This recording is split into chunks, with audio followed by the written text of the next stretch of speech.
What's happening, Steam? Slightly different location and different time of day. I usually do my videos in the morning, but doing this one in the evening while I'm out watching my girls play some football. So, Bitcoin went below $8,000 today, and that looked like an opportune moment for me to buy back some Bitcoin. I wouldn't classify myself as a trader. I like to invest for the long term and take some profits on the way up, and then when it comes down like it has now, buy back in and lock in some fiat profit, so that if it goes down further I can take a decision on whether I want to buy back even more. And generally, as long as nothing fundamentally has changed around a given cryptocurrency that I'm invested in, I am usually inclined to buy back in.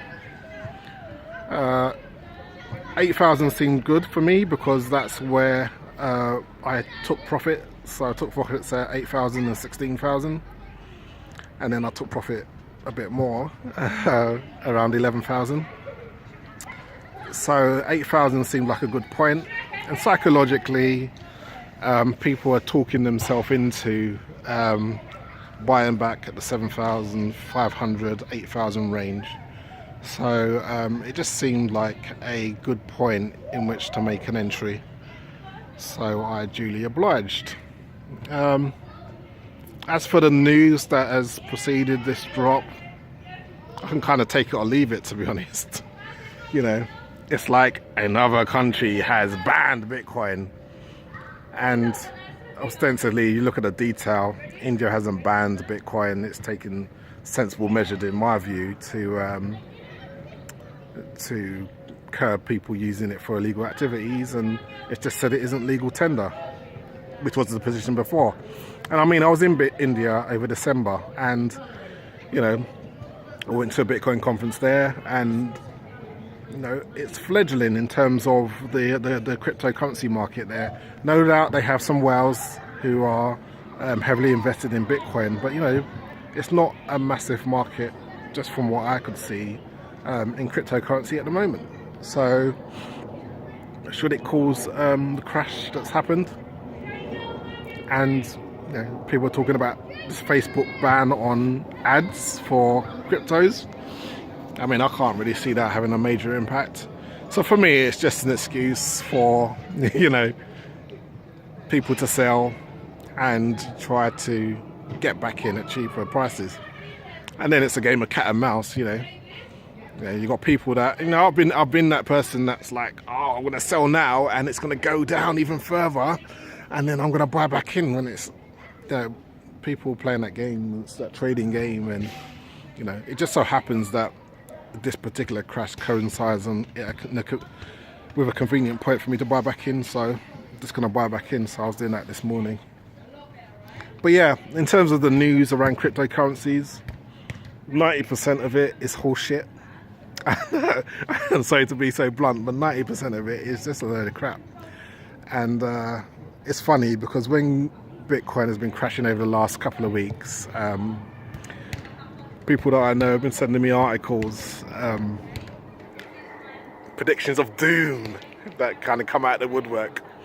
And you know, it's always by people that, you know, I look who's written the article and I look at the substance of what they're writing, and you can tell from the first couple of paragraphs that the person doesn't really, or hasn't been involved in crypto for long.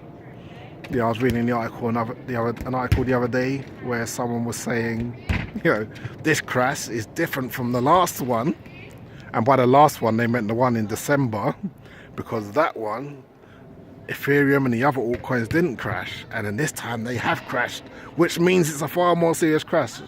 And anybody who's been in crypto long enough knows that 90% of the time, if Bitcoin takes a dip or crashes, then the altcoins suffer at least as much, if not more. So, you know, there's nothing really new about this particular crash. other than there's a lot more people that know about cryptocurrency now, and a lot more people that are experiencing their very first crypto crash or slide or downtrend or whatever. But for me, as long as nothing fundamentally has changed about the technology or the direction of the technology, I'm inclined to buy back in. So that's what I've done on this occasion. I've bought back in, and let's see where it goes. If it goes down further, I'll make another decision around $4,000 as to whether to buy back in more or look at the lay of the land lies. And you know, I'm ready to bunker down. You know, if I need to bunker down for a year, 18 months like I did in 2014, then just bunker down. You know, the fortunate thing in this case is I've got more fiat on the sidelines to kind of console myself with, you know, or whatever.